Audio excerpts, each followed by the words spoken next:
Well, the motivation for funding InDiCo Global and other standardization projects on international cooperation is that standardization in its own nature is a collaboration activity, right? With many stakeholders from different backgrounds, different regions come together to the same table to discuss the best way to, let's say, develop standards that consumers, industry, different stakeholders will use for their benefit.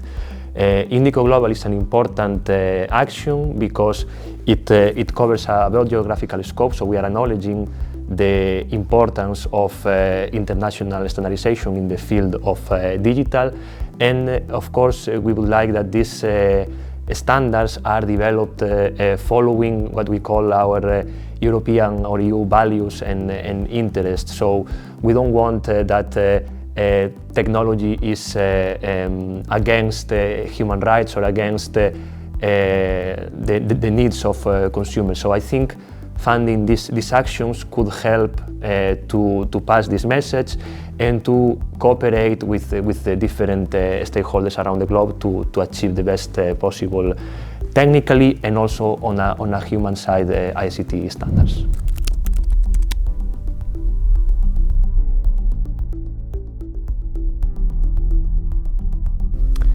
Well, the European standardization strategy mentions one of the pillars is the international cooperation in standardization in order to promote, amongst other things, European values or EU values. What do we mean by that? We would like that, first of all, the standard development process is following the principles of transparency, inclusiveness, all the stakeholders around the table.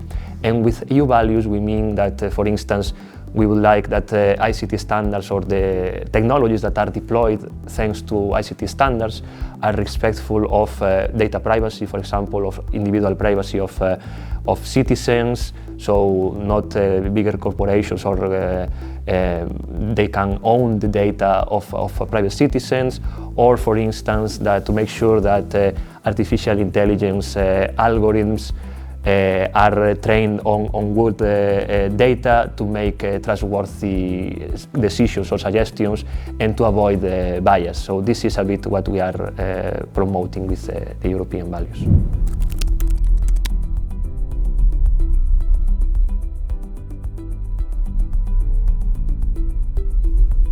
So let's say this human-centric approach for ICT technologies is enshrined in the European Declaration of Digital Rights and Principles, and this is a very important tool that we have to make sure that, let's say, digital technologies are respective or human-centric, right? I think there are 6 pillars for this declaration which are very important and guide the work of the European Union, and it's first to have the people at the center.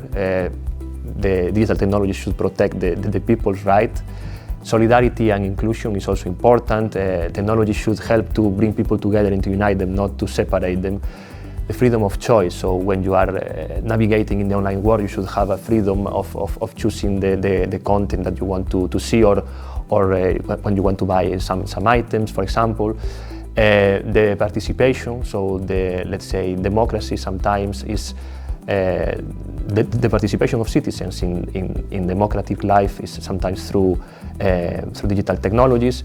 Safety and security, all these new digital products should be safe and secure, for example, preserving personal data, and sustainability is the other dimension. So these are very important for let's say, during the implementation of ICT technologies. And when we are talking about implementation, one of the ways is through ICT standards, right?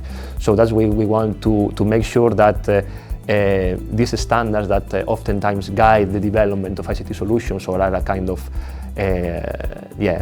template for developing digital products are also taking care or respecting this principle that we have in the Declaration of Digital Rights and Principles.